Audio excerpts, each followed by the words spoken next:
Mega সিটিতে নিয়ম নীতির তোয়াক্কা না করে নির্মিত হচ্ছে উঁচু নিচু অট্টালিকা।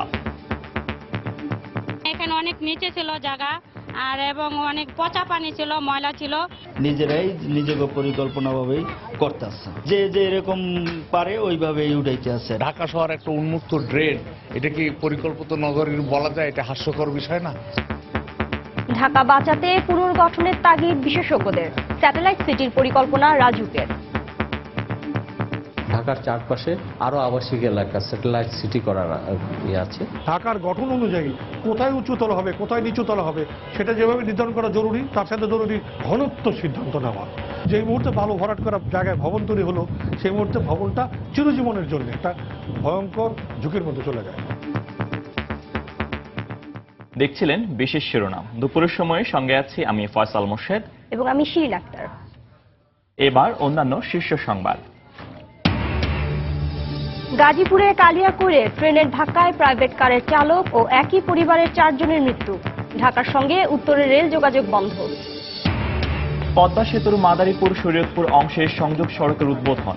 ভ্রমণে ভোগান্তি কমবে, দক্ষিণ পশ্চিমাঞ্চলের যাত্রীদের খরচ এবং সময় বাঁচবে ফেরি পারাপারেও। গুজব ও ধারণার ভিত্তিতে নয়, কোম্পানির আর্থিক সক্ষমতার তথ্য নিয়ে শেয়ার বাজারে বিনিয়োগের আহ্বান প্রধানমন্ত্রীর। সচেতনতার অভাবে ভবনের সেপটিক ট্যাঙ্ক পরিণত হচ্ছে মৃত্যু ফাঁদে। বন্ধ ট্যাঙ্কে বিষাক্ত গ্যাসের উপস্থিতির বিষয়ে সতর্ক থাকার পরামর্শ। এবং বাংলাদেশ নাগরিক আইনের দ্বৈত নাগরিকত্বের ধারা নিয়ে প্রবাসীদের মধ্যে শঙ্কা। নেতিবাচক প্রভাব পড়তে শুরু করেছে রেমিটেন্সেও।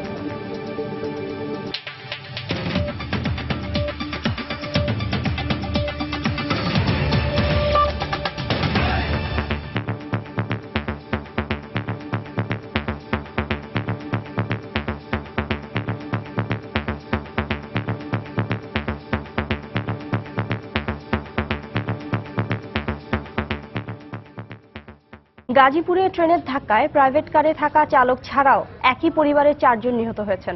দুর্ঘটনার পর বন্ধ হয়ে গেছে ঢাকার সাথে উত্তরবঙ্গের রেল যোগাযোগ।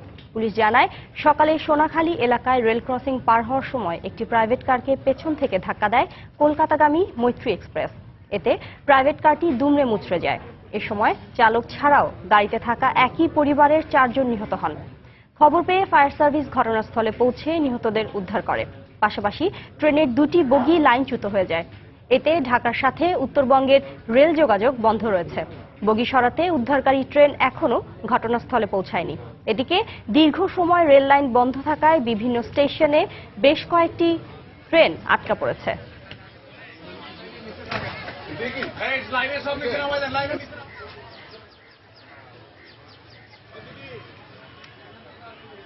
জোরে একটা আওয়াজ হয়েছে, পর আমি দৌড় দিয়ে এসে দেখি যে মানে ট্রেনের সামনে গাড়ি মানে আটকে আছে।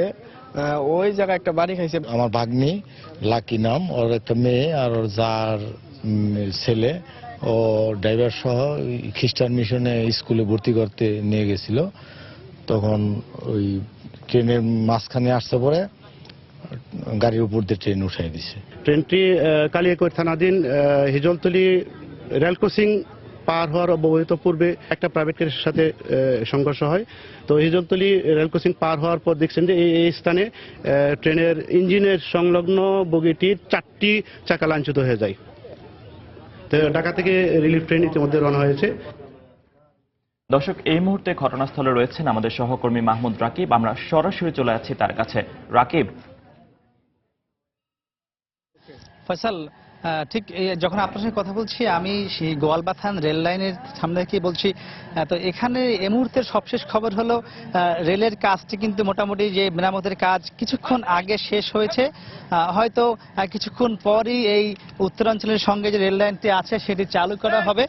আমি আপনাকে যদি বলে দিই, আসলে ঘটনাটি যেটি ঘটেছিল আজ সকাল 9টা নাগাদ যে গোয়ালবাথান একটি রেল লাইন রয়েছে, সেখানে একটি রেল ক্রসিং ছাড়াই কিন্তু একটি জায়গা রয়েছে এবং সে জায়গাটিতে মূলত আজকে একটি প্রাইভেট কারে করে যখন সকালবেলা রেল ক্রসিং করছিল একটি প্রাইভেট কার, সেই প্রাইভেট কারটি কিন্তু আসলে যেহেতু কোনো বাধা পায়নি, সেখানে তৎক্ষণাৎ ওই লাইন থেকে একটি রেল যাচ্ছিল, যে রেলটি মূলত যাচ্ছিল বাংলাদেশ থেকে ভারতের উদ্দেশ্যে কলকাতায়, মৈত্রী এক্সপ্রেস।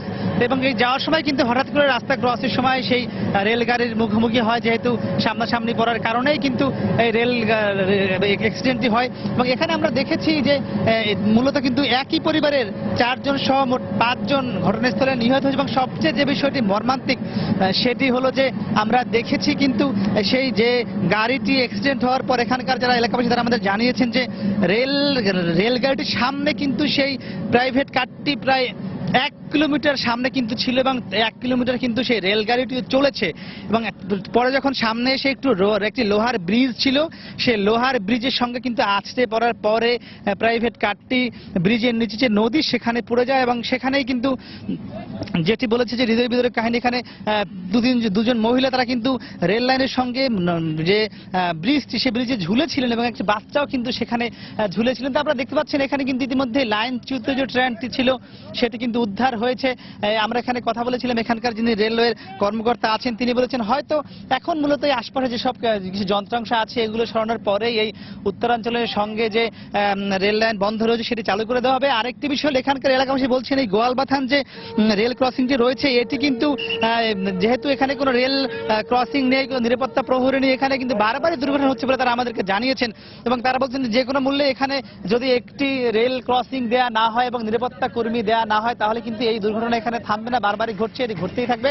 তো আপনি দেখছেন যে রেলগাড়ি এই মুহূর্তে চলা শুরু করেছে। এবং আমরা বলতেই পারি যে উত্তরাঞ্চলের সঙ্গে ঢাকার যে রেল যোগাযোগ সেটি কিন্তু আবার চালু হতে যাচ্ছে, হয়তো 2 থেকে 3 মিনিটের মধ্যেই রেল লাইনটি চালু করে দেওয়া হবে। তো মোটামুটি আমার কাছে ফয়সাল, কালিয়াকৈর রেল লাইন থেকে ছিল সবশেষ খবর। ফয়সাল।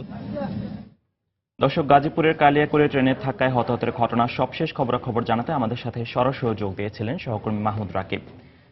এদিকে ঢাকার সঙ্গে উত্তরবঙ্গের রেল যোগাযোগ বন্ধ হয়ে যাওয়ায় টাঙ্গাইলের স্টেশনগুলোতে কয়েকটি ট্রেন আটকা পড়েছে। এতে দুর্ভোগে পড়েছেন যাত্রীরা। এছাড়া টাঙ্গাইলের কালিহাতী উপজেলায় ময়মনসিংহগামী চট্টগ্রাম 37 ট্রেনের ইঞ্জিন সহ 3টি বগি লাইনচ্যুত হয়েছে। দর্শক, এই মুহূর্তে ঘটনাস্থলে রয়েছেন আমাদের সহকর্মী কাদির তালুকদার। বিস্তারিত জানতে টেলিফোনে কথা বলছি তার সাথে। কাদির, যাত্রীদের দুর্ভোগ আর আটকে থাকা ট্রেনগুলোর সবশেষ কি তথ্য রয়েছে আপনার কাছে আমাদের জানান। ধন্যবাদ। কালিয়াকৈরে ট্রেনের সাথে প্রাইভেট কার সংঘর্ষের কারণে টাঙ্গাইলের গারিন্দা রেল স্টেশনে নীলসাগর ও লোকাল, মহেরাতে এক্সপ্রেস, মির্জাপুরে সিরাজগঞ্জ এক্সপ্রেস, ধরাশ্রমে ধূমকেতু এবং জয়দেবপুরে সুন্দরবন এক্সপ্রেস নামের ট্রেনগুলো আটকা আছে। এতে উত্তরবঙ্গের সাথে ঢাকার যোগাযোগ সম্পূর্ণরূপে বন্ধ রয়েছে, যাত্রীরা চরম ভোগান্তিতে পড়েছে। তো কখন কয়টা নাগাদ শেষ হবে এখন পর্যন্ত কেউ নিশ্চিত করে বলতে পারছে না। এদিকে আবার কালিহাতী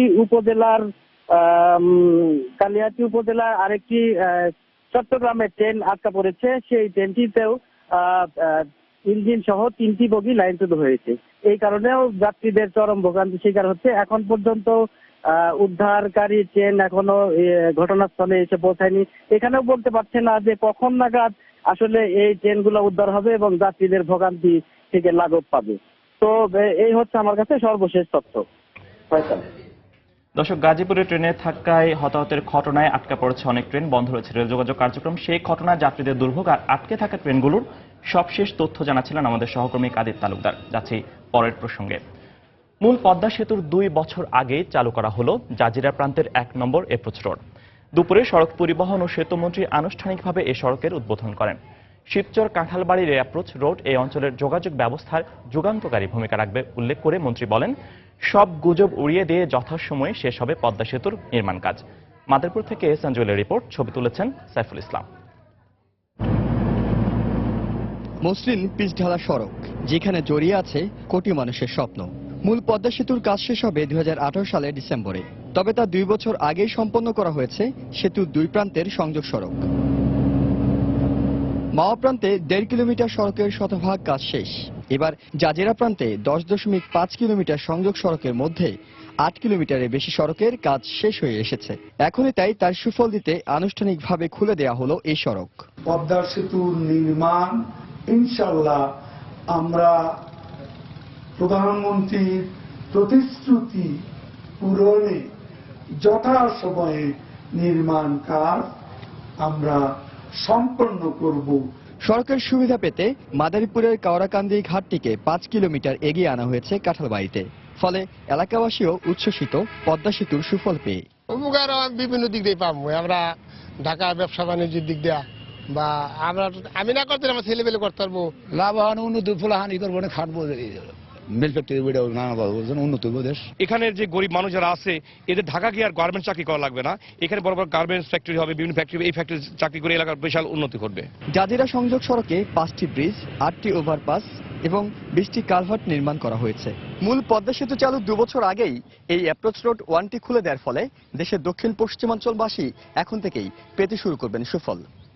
এই ফোরলেন সড়কটি ব্যবহার করে মাদারীপুর থেকে ঢাকাগামী যানবাহনগুলো গিয়ে উঠবে কাঁঠালবাড়ি ফেরিতে। এর ফলে সময় কেবল 1 ঘন্টা কমে আসবে না, একই সঙ্গে পদ্মা সেতুকে ঘিরে স্বপ্নের দুয়ার হবে আরও প্রসারিত। এহসান জুয়েল, সময় সংবাদ, শিবচর, মাদারীপুর। গুজব ও ধারণার উপর ভিত্তি করে পুঁজিবাজারে বিনিয়োগ না করে কোম্পানির আর্থিক সক্ষমতার তথ্য নিয়ে শেয়ার বাজারে বিনিয়োগের আহ্বান জানিয়েছেন প্রধানমন্ত্রী শেখ হাসিনা। দুপুরে বঙ্গবন্ধু আন্তর্জাতিক সম্মেলন কেন্দ্রে দেশব্যাপী বিনিয়োগ শিক্ষা কার্যক্রমের উদ্বোধনী অনুষ্ঠানে তিনি একথা বলেন। ক্ষুদ্র বিনিয়োগকারীদের স্বার্থ সংরক্ষণে সরকার বিশেষ প্রণোদনা প্যাকেজ অব্যাহত রেখেছে বলেও জানান প্রধানমন্ত্রী। রোববার সকালে বঙ্গবন্ধু আন্তর্জাতিক সম্মেলন কেন্দ্রে দেশব্যাপী বিনিয়োগ শিক্ষা কার্যক্রমের উদ্বোধন অনুষ্ঠানে যোগ দেন প্রধানমন্ত্রী Sheikh Hasina. Bangladesh security and exchange কমিশনের আয়োজনে এই অনুষ্ঠানে প্রধান অতিথির বক্তব্যে প্রধানমন্ত্রী বলেন, একটি শক্তিশালী পুঁজিবাজার উন্নত অর্থনীতি গড়ে তোলার অন্যতম শর্ত। এ সময় প্রধানমন্ত্রী বিনিয়োগ করার ক্ষেত্রে গুজবে কান না দেওয়ার পরামর্শ দেন। কোনো তথ্য নেবেন না যেখানে সেখানে একটা বিনিয়োগ করে তারপর সব হারিয়ে তারপরে আসে কি সব দোষ সরকারের, সব দোষ অর্থমন্ত্রীর। এটা যেন না হয়। কেউ যদি গুজব এবং একটা সাধারণ ধারণার উপর নির্ভর করে কোনো বিনিয়োগ করেন, তার জন্য কেউ যদি ক্ষতিগ্রস্ত হন, সেখানে কার দোষ? যিনি করবেন তার। কাজে এই জন্য আমি বারবার বলবো যে যারাই বিনিয়োগ করবেন তারা অবশ্যই কোন কোম্পানিতে করছেন, তাদের আর্থিক অবস্থাটা কি, তাদের কি কি সক্ষমতা আছে, সবকিছু তথ্য নিয়ে তারপরে তারা করবেন।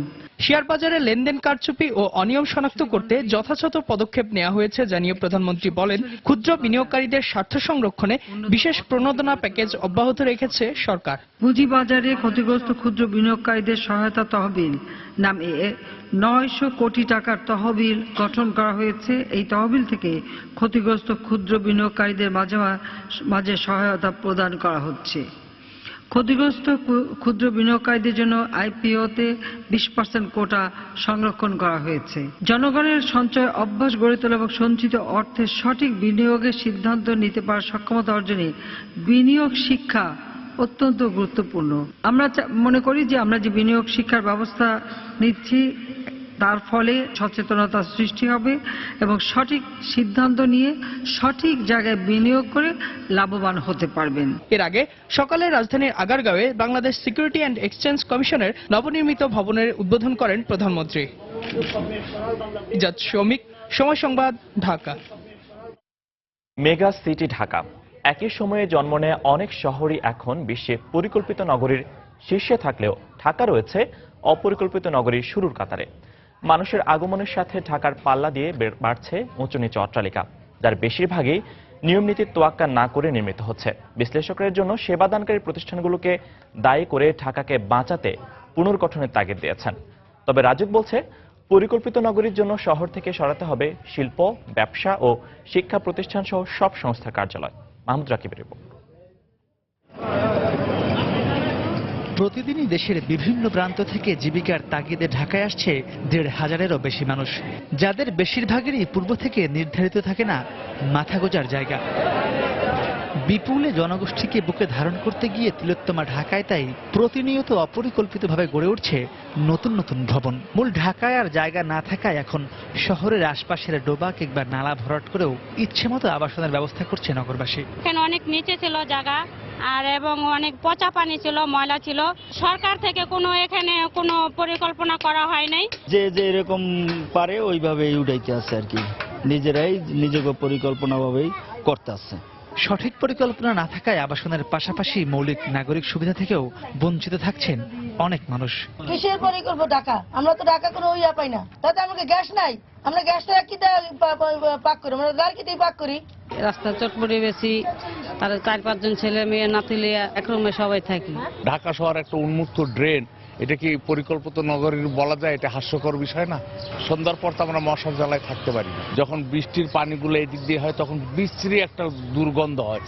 দেশ জন্মের 45 বছর পরও অপরিকল্পিত আবাসন ব্যবস্থার জন্য নগর পরিকল্পনাবিদরা দায়ী করছেন রাজুককে। পাশাপাশি এলোমেলোভাবে বেড়ে ওঠা ইটপাথরের নগরীর লাগাম এখনই না টানতে পারলে ভবিষ্যতে ভয়াবহ পরিস্থিতি অপেক্ষা করছে বলেও আশঙ্কা তাদের। যদিও সরকার বলছে বেশ কিছু প্রকল্প ছাড়াও পরিকল্পিত নগরীর জন্য নতুন করে স্যাটেলাইট সিটির পরিকল্পনা নেওয়া হয়েছে। শিল্প স্থাপনা তো শহরের মধ্যে থাকবার কথা না। উত্তরা তৃতীয় পর্ব সম্প্রসারণ এলাকা সেখানে, এবং আমাদের একটা বড় প্রকল্প হচ্ছে আমাদের পূর্বাঞ্চল নিউটাউন প্রজেক্ট। ঢাকার চারপাশে আরো আবাসিক এলাকা স্যাটেলাইট সিটি করার আছে। রাজুক তার এই অনুশাসন নীতিমালা কার্যকর করার বদলে ডেভেলপ করছেন, নতুন নতুন প্রকল্প বানাচ্ছেন, যেটা আসলে প্রাইভেট সেক্টর করতে পারতো। ঢাকার গঠন অনুযায়ী কোথায় উঁচুতলা হবে, কোথায় নিচুতলা হবে, সেটা যেভাবে নির্ধারণ করা জরুরি, তার সাথে জরুরি ঘনত্ব সিদ্ধান্ত নেওয়া।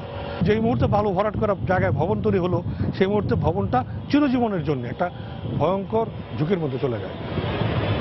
বর্তমানে এই মেগাসিটি ঢাকার জনসংখ্যা প্রায় 2.25 কোটি। আজ থেকে 20 বছর আগে যা ছিল 1 কোটির কম। সুতরাং এ থেকেই ধারণা পাওয়া যায় আগামী 20 বছর পরে কত বিপুল হবে ঢাকার জনসংখ্যা।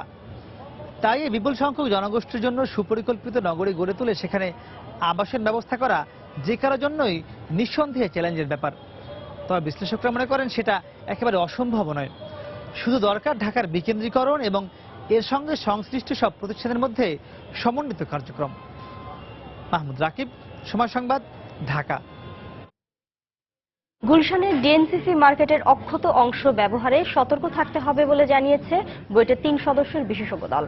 সকালে বুয়েটের 3 সদস্যের বিশেষজ্ঞ দল আগুন লাগা ভবনটি পরিদর্শন শেষে বিশেষজ্ঞ দলের প্রধান ডক্টর সৈয়দ ইশতিয়াক আহমেদ সাংবাদিকদের একথা জানান। এ সময় তিনি আরও জানান, তদন্তের পরই আগুন লাগার প্রকৃত চিত্র তুলে ধরা হবে। এদিকে আগুন লাগার 5 দিন পরও কিছু কিছু জায়গায় ধোঁয়া দেখা যাচ্ছে। এছাড়াও ধ্বংসাবশেষ সরাতে কাজ করছে ফায়ার সার্ভিসের কর্মীরা। সোমবার গভীর রাতে আগুন লাগে গুলশানের ডিএনসিসি মার্কেটে। এতে পুড়ে যায় কোটি কোটি টাকার মালামাল। ভয়াবহ এ আগুনে মার্কেটের কাঁচা বাজার অংশটি ধসে পড়লেও রক্ষা পেয়েছে পাকা মার্কেটের অংশ।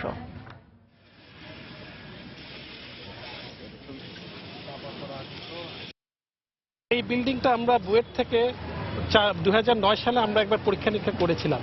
তখন আমরা বলেছিলাম যে এই বিল্ডিংটা ঝুঁকিপূর্ণ এবং দুর্বল কাঠামো, এবং আমরা কিছু এটাকে ঠিকঠাক করার মতো কিছু পদ্ধতি আমরা সাজেস্ট করেছিলাম, কিন্তু যেটা মানে আলটিমেটলি যেটা ইমপ্লিমেন্ট করা হয় না। এটা ঝুঁকিপূর্ণ, এই মুহূর্তে ঝুঁকিপূর্ণ কিনা সেটা আমি বলতে পারবো না। এটার জন্য আরো কিছু পরীক্ষা নিরীক্ষার প্রয়োজন আছে। তবে এখন যেটুকু বলতে পারি যে এটার ব্যবহারে সতর্কতা অবলম্বন করা উচিত। দুপুরের সময়ে আরো থাকছে, গাইবান্ধার সুন্দরগঞ্জে এমপি লিটন হত্যা মামলায় গ্রেফতার 6 আসামির 7 দিন করে রিমান্ড মঞ্জুর।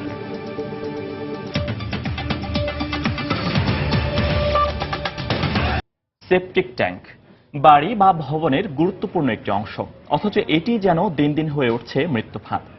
বেসরকারি হিসেবে দেশে গত 10 মাসে সেপটিক ট্যাঙ্ক দুর্ঘটনায় মারা গেছে 23 জন। বিশেষজ্ঞরা বলছেন, বন্ধ ট্যাঙ্কে বিষাক্ত গ্যাসের উপস্থিতির বিষয়ে সচেতন না থাকার কারণে ঘটছে এমন দুর্ঘটনা।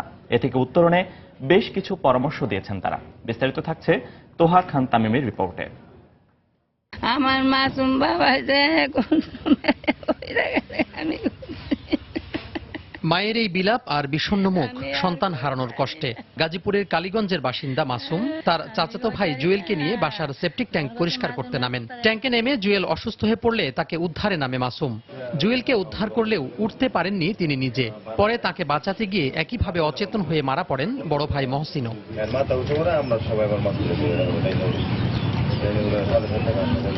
বাংলাদেশ ইনস্টিটিউট অব লেবার স্টাডিজের তথ্য অনুযায়ী 2013 থেকে 2015 পর্যন্ত সেপটিক ট্যাঙ্ক দুর্ঘটনায় মারা গেছেন 28 জন, আর গেল 10 মাসেই প্রাণ হারিয়েছেন 23 জন।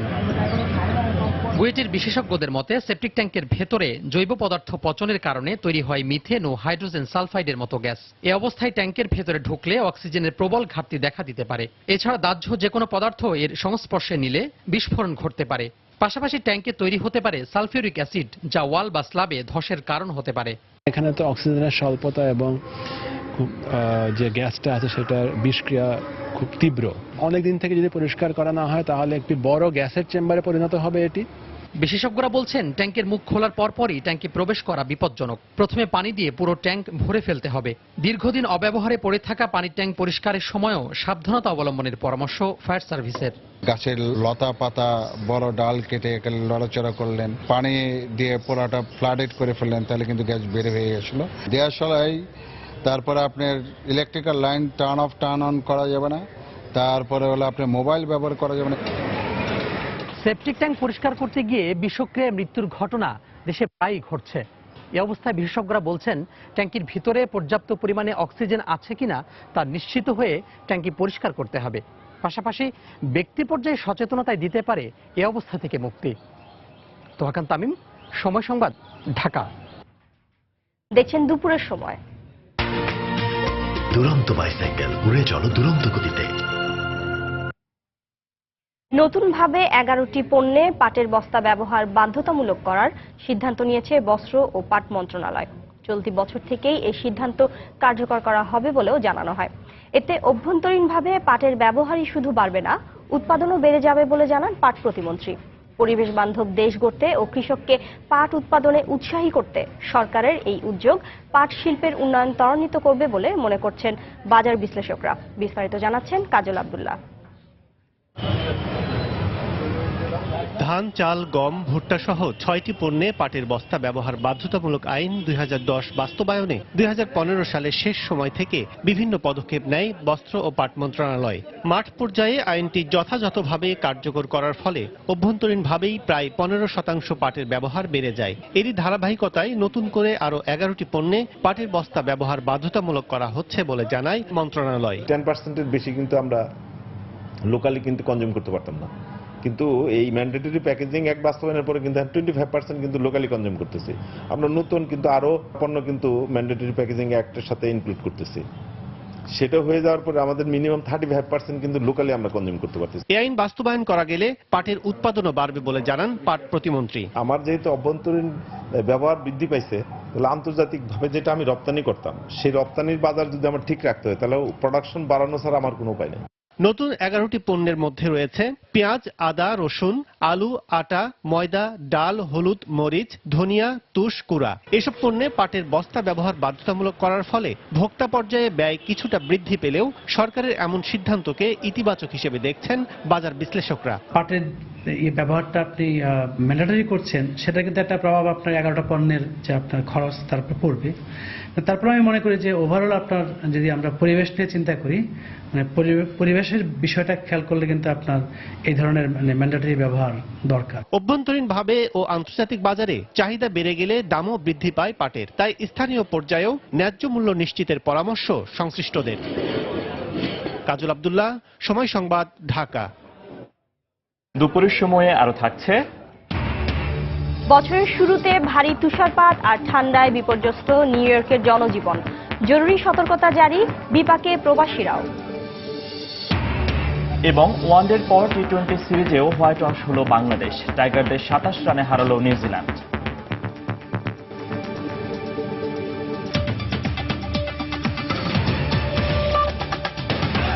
দুর্নীতি প্রতিরোধে সমাজের সকলকে নিয়ে ঐক্যবদ্ধভাবে কাজ করতে হবে বলে মন্তব্য করেছেন দুদক চেয়ারম্যান ইকবাল মাহমুদ। এজন্য নাগরিকদের সততার চর্চার ওপরেও গুরুত্ব আরোপ করেন তিনি। দুপুরে দুদক কার্যালয়ে গার্লস গাইড অ্যাসোসিয়েশন ও স্কাউটসের সদস্যদের সঙ্গে এক মতবিনিময় সভায় বক্তব্য দেন তিনি। আমরা মনে করি স্কাউটস এবং গার্লস গাইডের আমাদের বাচ্চারা সুবচনের অ্যাম্বাসেডর হিসেবে তারা কাজ করবে।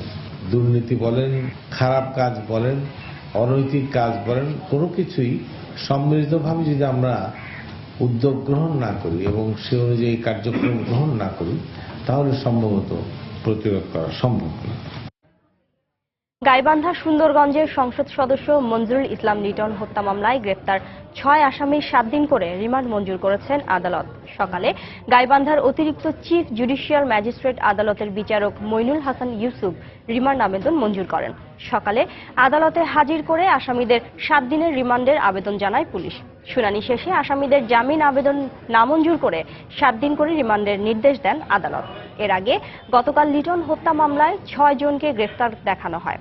আসামিদের মধ্যে ফরিদ হাজি নামে একজন জামায়াতের অর্থদাতা বলে দাবি করেছে পুলিশ। গত 31 ডিসেম্বর গাইবান্ধার সুন্দরগঞ্জে নিজ বাড়িতে সংসদ সদস্য মঞ্জুরুল ইসলাম লিটনকে গুলি করে হত্যা করে দুর্বৃত্তরা। ওই ঘটনায় সুন্দরগঞ্জ থানায় হত্যা মামলা দায়ের করেন লিটনের বোন ফাহমিদা বুলবুল কাকলি। বিজ্ঞ আদালত উভয় পক্ষের শুনানি শেষে 6 জন আসামিরই 7 দিনের করে রিমান্ড মঞ্জুর করেছেন এবং এই 7 দিনের রিমান্ড শেষে আসামিকে পুনরায় বিজ্ঞ আদালতে উপস্থাপনের জন্য নির্দেশ দিয়েছে।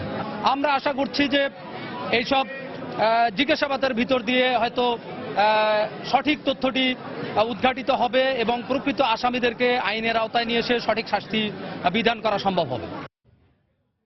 সিলেটে কলেজ ছাত্রী খাদিজা হত্যা চেষ্টা মামলার পরবর্তী সাক্ষ্য গ্রহণের দিন ধার্য করা হয়েছে 26 ফেব্রুয়ারি। Chief metropolitan magistrate Saifuzzaman Hiro এই দিন ধার্য করেন। মামলায় আজ খাদিজার সাক্ষ্য দেওয়ার কথা ছিল, কিন্তু তিনি সাভারের সিআরপিতে চিকিৎসাধীন থাকায় আদালতে উপস্থিত হতে পারেননি। এর আগে সকালে একমাত্র আসামি বদরুলকে মেট্রোপলিটন ম্যাজিস্ট্রেট আদালতে হাজির করা হয়। এই মামলায় 36 জনের মধ্যে ইতোমধ্যেই 33 জন সাক্ষী সাক্ষ্য দিয়েছেন। 3 অক্টোবর সিলেটে কলেজ ছাত্রী খাদিজা আক্তার নার্গিসকে কুপিয়ে গুরুতর আহত করে বখাটে বদরুল আলম। এই ঘটনায় খাদিজার চাচা বাদী হয়ে শাহপরান থানায় মামলা করেন। বুধবারে স্কয়ার হসপিটালে নিয়ে আসছিলাম।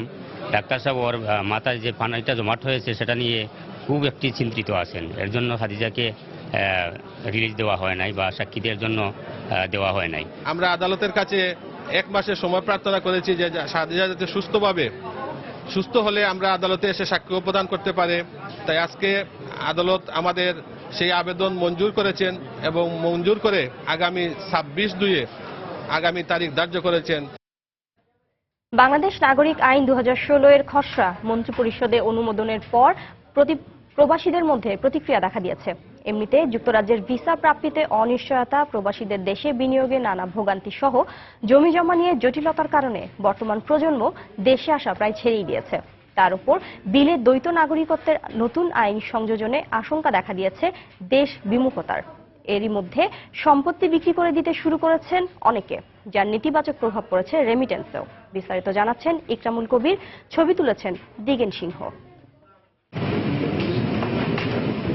বাংলাদেশ নাগরিকত্ব আইন 2016 কার্যকর করতে যাচ্ছে সরকার। গত বছরের 1 ফেব্রুয়ারি মন্ত্রিপরিষদে এই আইনটি অনুমোদিত হয়েছে। প্রস্তাবিত আইনে বাংলাদেশের নাগরিকত্ব এবং দ্বৈত নাগরিকত্ব নিয়ন্ত্রণের জন্য প্রথমবারের মতো প্রণীত হতে যাচ্ছে পূর্ণাঙ্গ আইন। প্রস্তাবিত এই বিলের 6টি অধ্যায়ে 28টি ধারার মধ্যে 6 ও 7 নম্বর ধারায় প্রবাসীদের নাগরিকত্ব সীমাবদ্ধতা এবং দ্বৈত নাগরিকত্বের ক্ষেত্রে কড়াকড়ি আরোপ করা হয়েছে। এই আইন কার্যকর করা হলে কোনো প্রবাসী দেশের কোনো নির্বাচনে দাঁড়াতে পারবেন না। প্রবাসী কারো সন্তান হলে বাংলাদেশের নাগরিকত্ব নিতে হবে। আমার ছেলেমেয়েরা যদি জন্মের পর একটা নির্দিষ্ট সময়ের মধ্যে আবেদন করতে ব্যর্থ হয় এবং নাগরিকত্ব না পায়, তাহলে এই সম্পত্তি কি হবে? এটা হাতছাড়া হয়ে যাবে, অনিশ্চয়তার দিকে চলে যাচ্ছেন। এই জন্য তারা এইটা নিয়ে আশঙ্কা করছেন। এই আতঙ্কে অনেক প্রবাসী ইতোমধ্যে সম্পত্তি বিক্রি করা শুরু করেছেন। আমারও এখানে সিলেট শহরে বাসা বাড়ি আছে, দোকানপাট আছে, আমিও একটা আতঙ্কের মধ্যে আছি। ভবিষ্যতে যদি আমার ছেলে মেয়েরা যদি না আসতে পারে, তাহলে তো এটা দিয়ে আমি কি করব? বিরূপ প্রতিক্রিয়া দেখা দিয়েছে বৈদেশিক মুদ্রা পাঠানোর ক্ষেত্রেও। এই অবস্থার পরিপ্রেক্ষিতে যদি সিটিজেন অ্যাক্ট চালু হয়, সেই ক্ষেত্রে বিদেশিরা এটাকে কোনোভাবেই গ্রহণ করবে না এবং তারা হয়তোবা রেমিটেন্সের হার আরো কমিয়ে দিতে পারে। এমন পরিস্থিতি থেকে উত্তরণের জন্য প্রধানমন্ত্রীর সহযোগিতা কামনা করেছেন প্রবাসীরা। ইতিমধ্যে শুরু হয়ে গেছে একটা আন্দোলন, বিশেষ করে প্রবাসীদের মধ্যে। আমার মনে হয় এটা থেকে বেরিয়ে আসার একটি মাত্র পথ আছে, আমাদের মাননীয় প্রধানমন্ত্রী তিনি একমাত্র এবং তার সংসদ যদি সুনজর দেন, তাহলে আমার মনে হয় এখনো জটিলতা থেকে প্রবাসীরা বেরিয়ে আসতে পারবে বলে আমি মনে করি। বর্তমানে নাগরিকত্ব বিষয়ক বিধিবিধান দি সিটিজেনশিপ অ্যাক্ট 1951 এবং the Bangladesh citizenship temporary provisions order 1972-কে একীভূত করে বাংলাদেশ নাগরিকত্ব আইন 2016 প্রণয়ন করা হয়েছে। ইকরামুল কবির, সময় সংবাদ, সিলেট। দেশের বিভিন্ন স্থানে পুলিশি বাধায় পণ্ড হয়ে গেছে বিএনপির বিক্ষোভ মিছিল। গত 5 জানুয়ারি কেন্দ্রীয় কর্মসূচিতে বাধা দেওয়ার অভিযোগে দেশব্যাপী এই কর্মসূচির ডাক দেয় বিএনপি। সকালে ব্রাহ্মণবাড়িয়া শহরের পাওয়ার হাউস রোড এলাকা থেকে একটি মিছিল বের করা হয়। এতে জেলা বিএনপি ও দলের সহযোগী সংগঠনের নেতাকর্মীরা অংশ নেন। তবে কিছু দূর যাওয়ার পর পুলিশ তাদের বাধা দেয়। পরে সেখানে সংক্ষিপ্ত সমাবেশ করেন তারা।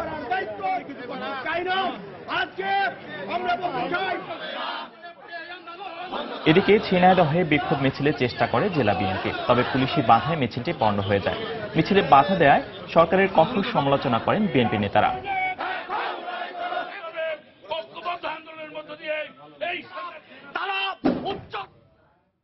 দর্শক, রাজধানীর শেরেবাংলা নগরে চলছে 22তম ঢাকা আন্তর্জাতিক বাণিজ্য মেলা। এই মুহূর্তে মেলা প্রাঙ্গণে রয়েছেন সহকর্মী সানভীর রূপল। বিস্তারিত জানতে সরাসরি চলে যাচ্ছি তার কাছে। রূপল,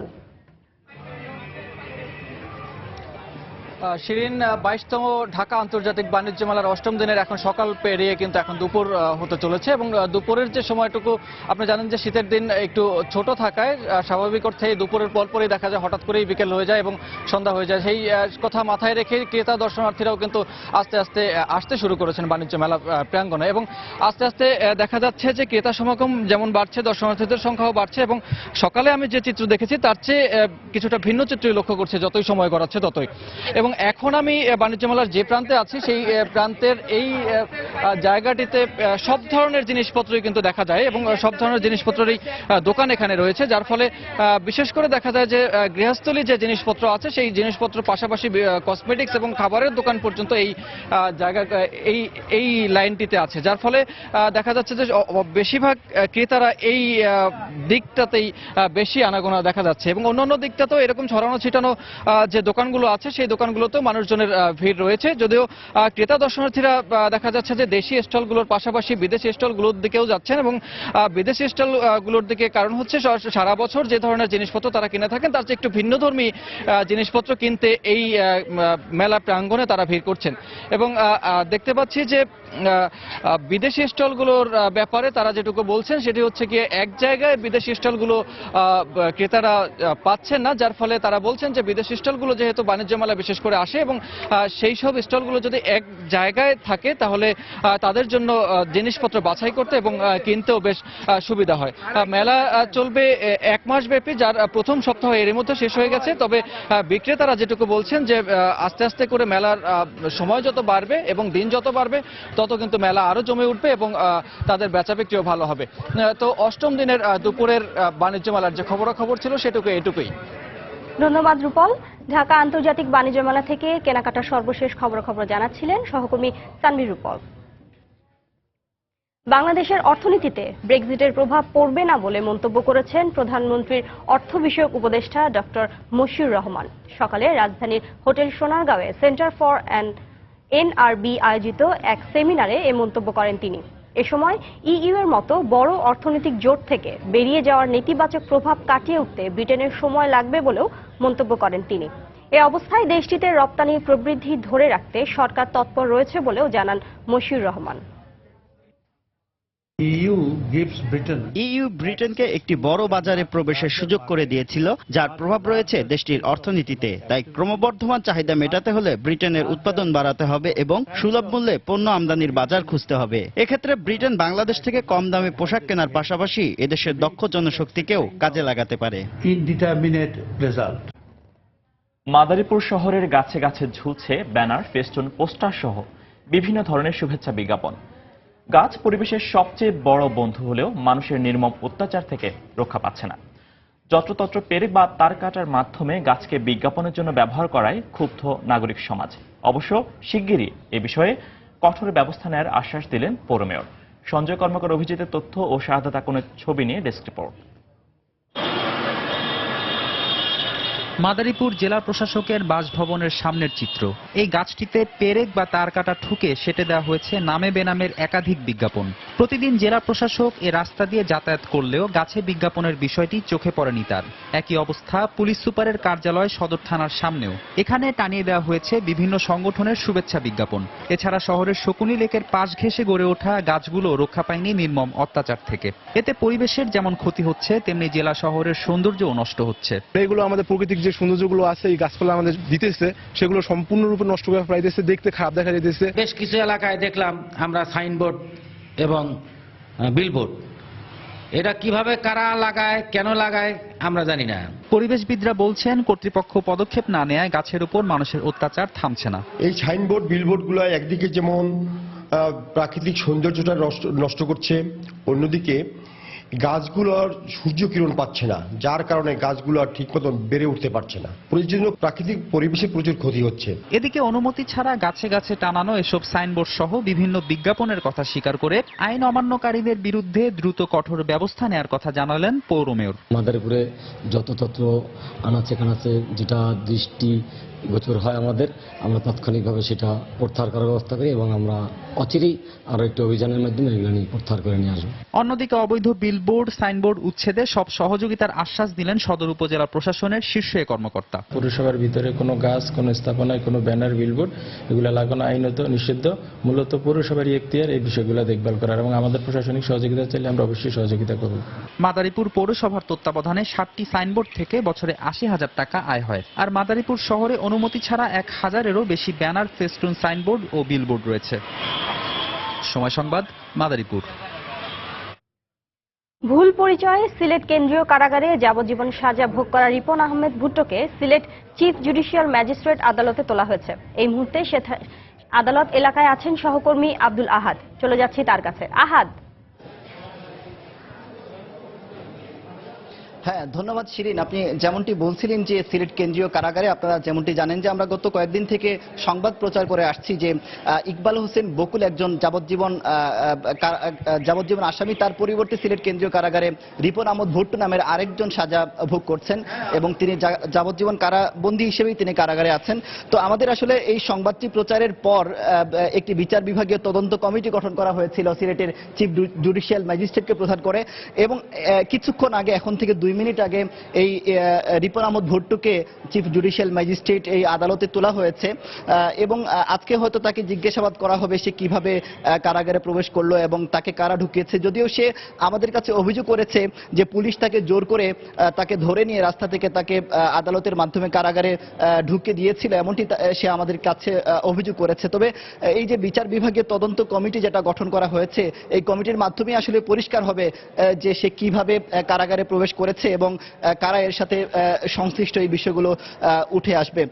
এবং আরেকটা বিষয় আপনাদের জানিয়ে রাখি যে সিলেট কেন্দ্রীয় কারাগারে এই যে আসামিটি প্রবেশ করেছিল 2009 সালে একটি হত্যাকাণ্ড ঘটেছিল মূলত পরকীয়ার জের ধরে এবং এই হত্যাকাণ্ডের সিলেটের দ্রুত বিচার ট্রাইব্যুনাল 2012 সালে 3 জনকে যাবজ্জীবন সাজা দিয়েছিলেন। একজন হলেন এই ইকবাল হোসেন বকুল এবং দরাস মিয়া এবং তার স্ত্রী রুজিনা বেগম। এই 3 জনকেই মূলত যাবজ্জীবন সাজা দিয়েছিলেন, কিন্তু এই 3 জনই এখনো পর্যন্ত পলাতক, তাদের কাউকে এখনো পুলিশ আটক করতে পারেনি। কিন্তু আমাদের কাছে একটি খবর ছিল যে ইকবাল হোসেন বকুলের পরিবর্তে রিপন আহমেদ ভুট্টো নামের একজন সিলেট কেন্দ্রীয় কারাগারে সাজা ভোগ করছে এবং আমরা আসলে এই আসামির সাথে কথা বলি এবং এই আসামির বক্তব্যটি আমরা আমাদের সময় সংবাদে আসলে উপস্থাপন করেছিলাম। এরপরই একটি বিচার বিভাগীয় তদন্ত কমিটি গঠন করা হয়েছিল। সেই কমিটির কাজ গতকাল শুরু হয়েছে মূলত এবং আজকে থেকে আনুষ্ঠানিকভাবে এই কাজ শুরু হয়েছে। এবং ভুল পরিচয়ে সিলেটের কারাগারে যাবজ্জীবন সাজা ভোগ করা রিপন আহমেদ ভুট্টোকে সিলেট চিফ জুডিশিয়াল ম্যাজিস্ট্রেট আদালতে তোলা হয়েছে। সেখান থেকে আমাদের সর্বশেষ তথ্য জানাচ্ছিলেন সহকর্মী আহাদ। দেশের বাইরের খবর। বছরের শুরুতেই ভারী তুষারপাত আর ঠান্ডায় বিপর্যস্ত হয়ে পড়েছে নিউ ইয়র্কের জনজীবন। তাপমাত্রা নেমেছে হিমাঙ্কের নিচে 9 ডিগ্রি ফারেনহাইটে।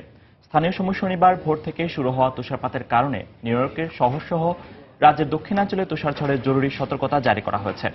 এদিকে হঠাৎ করে আবহাওয়ার এমন আক্রোশে বিপাকে পড়েছেন প্রবাসী বাঙালিরা। টিম মামুনের ছবিতে নিউ ইয়র্ক থেকে বিস্তারিত জানাচ্ছেন শিয়াবুদ্দিন কিসলু। তুষারের মোড়কে ঢেকে গেছে পুরো নিউ ইয়র্ক। সূর্য জাগার আগেই শনিবার ভোর রাত থেকে তুষারপাত শুরু হয়। রাতের আকাশও থাকে তুষারের দখলে। বৈরী আবহাওয়া ও তীব্র তুষারপাতে ব্যাহত হচ্ছে যান চলাচল। ভোগান্তির কবলে পড়ছেন প্রবাসী বাঙালিরা। কঠিন কর্মজীবনেও যার বিরূপ প্রভাব পড়ছে। তুষারপাতের পাশাপাশি তাপমাত্রার দ্রুত পতনে কেবল মানুষ নয়, দিশেহারা প্রকৃতির সুন্দর পাখিরাও। তীব্র তুষারপাতের কারণে 6 থেকে 12 ইঞ্চি তুষারে ঢাকা পড়েছে নিউ ইয়র্কের রাস্তাঘাট ও আশপাশের এলাকা। নিউ ইয়র্ক সিটিতে মঙ্গলবার অবধি তাপমাত্রা হিমাঙ্কের 5 ডিগ্রি নিচে থাকবে বলে ধারণা আবহাওয়া দপ্তরের। রাস্তায় জমে থাকা বরফ পরিষ্কারে কাজ করছেন পরিচ্ছন্নতা কর্মীরা। তাপমাত্রা ও ঠান্ডা এ দুইয়ের এমন আক্রোশ আগে দেখেননি বলে জানালেন নায়াগ্রার কাছাকাছি বসবাসকারী এ প্রবাসী বাংলাদেশী। এইরকম স্নো কোনোদিন দেখি নাই, তাও কাজের প্রয়োজনে আমি এখানে টেলার্সে কাজ করতে আসছি। বৈরী আবহাওয়া ও তীব্র তুষারপাতে ব্যবসাও এসেছে মন্দাভাব। তবুও বেঁচে থাকার সংগ্রামে ক্লান্তিহীন পথ চলছেন প্রবাসীরা। অ্যাক্সিডেন্টের ভয় আছে প্রচুর। আজকে -9 ঠান্ডা, অনেক ঠান্ডা, রাস্তাঘাটে মানুষ খুব কম, এবার মানুষ চলাফেরাও করতেছে কম, রাস্তাঘাটে চলাফেরা করা অসুবিধা হচ্ছে। প্রচন্ড ঠান্ডা, এই বছর প্রথম স্নো পড়ছে আর কি। জীবনযাত্রা অনেক কঠিন হয়ে গেছে, চলাফেরা অনেক কঠিন হয়ে গেছে, অনেকে ব্যবসা বাণিজ্য বন্ধ করে বাসায় চলে আসছে। বিশেষ করে আমার দোকান আমি বন্ধ করে এখন এসে পড়ছি আর কি। নিউ ইয়র্কের বাঙালি অধ্যুষিত কুইন্সে তুষার পড়েছে 4.5 ইঞ্চি। এ যাবৎ সর্বোচ্চ 6 ইঞ্চি তুষারপাত হয়েছে লং আইল্যান্ডের সাফোক কাউন্টিতে। তুষার জমে বরফ হওয়ায় চলাচলে ও ঘরের বাইরে বেরোতে জরুরি সতর্কতা জারি করেছে নিউ ইয়র্ক নগর কর্তৃপক্ষ। শিহাবুদ্দিন কিসলু, সময় সংবাদ, নিউ ইয়র্ক, যুক্তরাষ্ট্র।